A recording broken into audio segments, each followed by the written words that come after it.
When the time comes for us to actually get in front of people and speak, we so often go up, read, and get the heck out of there. We forget to properly deliver our speech. Hi, I'm Tommy, and in this video, I will discuss how to properly deliver a speech as it pertains to one's voice and body. I also want to take this moment to say that all information is from our course book. First, I will discuss how one's voice can be properly utilized when delivering a speech.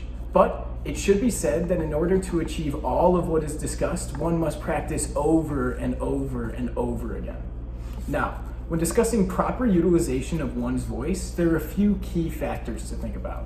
Those being the volume, rate, and pitch at which one speaks, as well as brief pauses and proper pronunciation.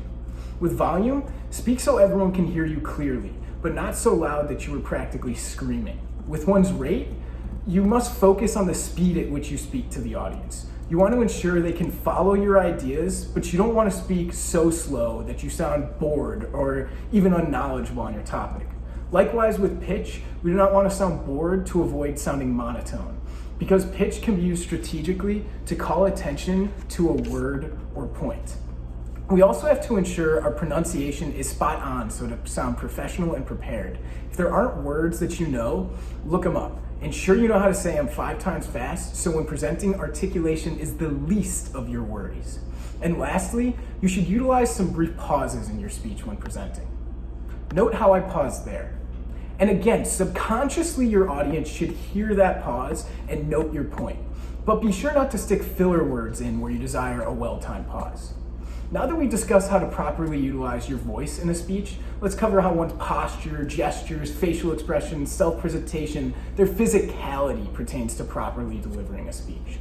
First, posture. Sit up straight, stand for the most part still, maybe use the space provided to move around, emphasizing a certain point. Next, let's discuss how a gesture can be used. I'm assuming you all noticed me do that. That was a bad gesture. It was unwarranted, confusing, and distracting. Those are characteristics you should wish never to give off with a gesture. Note moments of significance, maybe like a list, and use a simple subtle gesture as emphasis.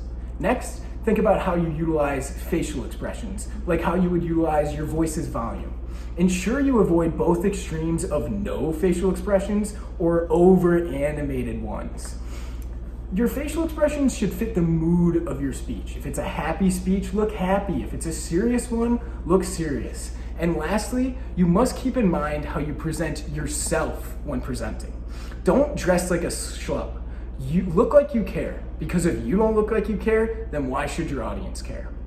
So next time you give a speech, don't forget about how you deliver it. Pay attention to your voice and physicality, and be conscious of the choices made pertaining to them when presenting your speech.